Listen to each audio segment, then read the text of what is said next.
Ku nkomerero ya ssabbiiti ewedde okulonda kwa bonna lwe kwakomekkerezeddwa n'okulonda bassentebe b'amagombolola ne ttawuni kansi ez'enjawulo.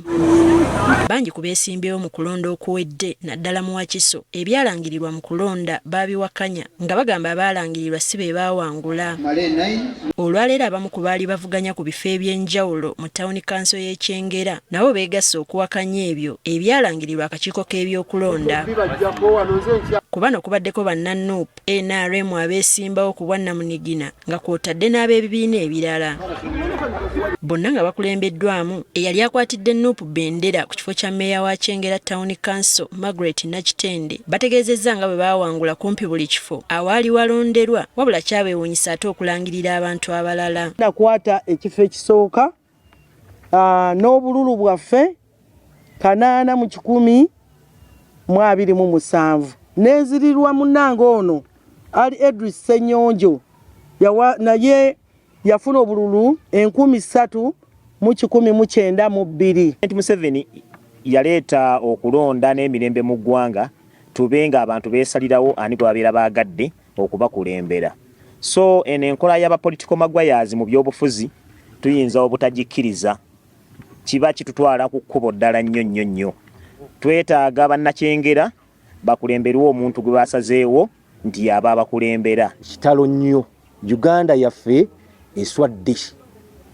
Omusajja azenga alimba eggwanga lino nti ekyamutwala mu nsiko bajjajjaffe gye baafiira kwali kubba bululu. Bino kati tekukyali kubba bululu wabula kusanjaga busanjazi.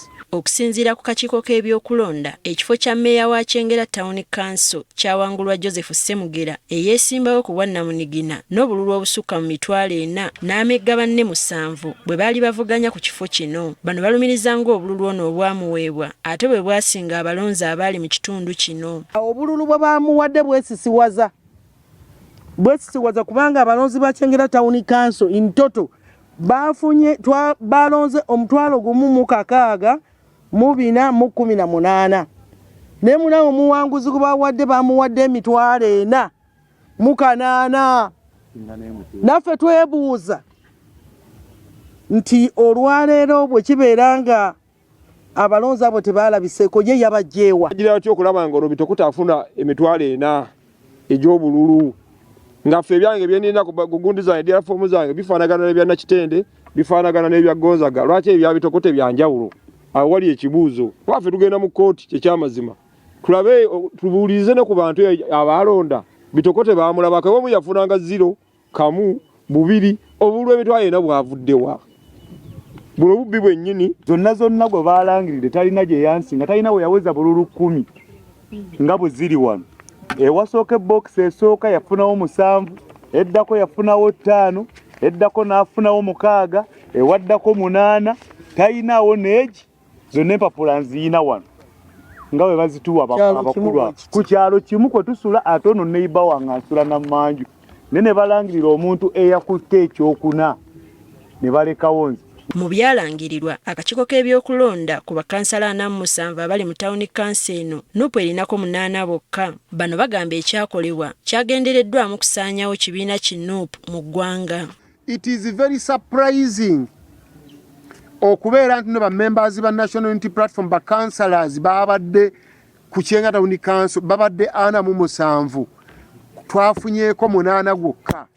Naye nga bonna bano nga bembala bonna baawangudde ne ku district level ne tufuna omu yekka yokka, only one councillor eyasobola okuyitawo ayitibwa Pius Kasozi. Abala bonna babasudde twalina 9 bali ku mission ega Museveni for Buganda. So mission yaabwe kulaba nti nno bajjawo NUP mu Buganda. Onda kututamye era tulowooza nti abali mu nteekateeka eno banoonya kutuyisa bya bufuzi oba bya kulonda mu Uganda.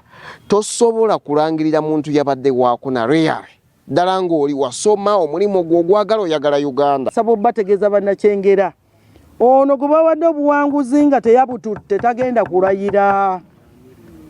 Ono Bitokote Ssemugera gwe bawadde obuwanguzi nga naye akimanyi yabadde waakuna tagenda kulayira wano ku Kyengera Town Council. Wano we basinzidde ne bategeeza nga we bagenda okuddukira mu mbuga z'amateeka okubanja obwenkanya.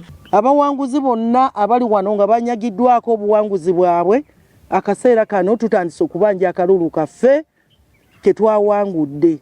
Bannakyengera Town Council mukkirize mbakulembere, tugambye tugenda mu mateeka, buli mutendera tugenda gutuukako tubanje akalulu kano. Tulinda gazeeti tugende tulabe nga tukola ki nga twerwanako. Eno nayo process emu ku nsonga y'okubanja akalulu kaffe. Okusinziira ku bano, emivuyo gyonna gyakolebwa ku kakiiko k'ebyokulonda ku Gattiro e Wakiso ewali wakuŋŋaanyizibwa byonna ebyava mu disitulikiti.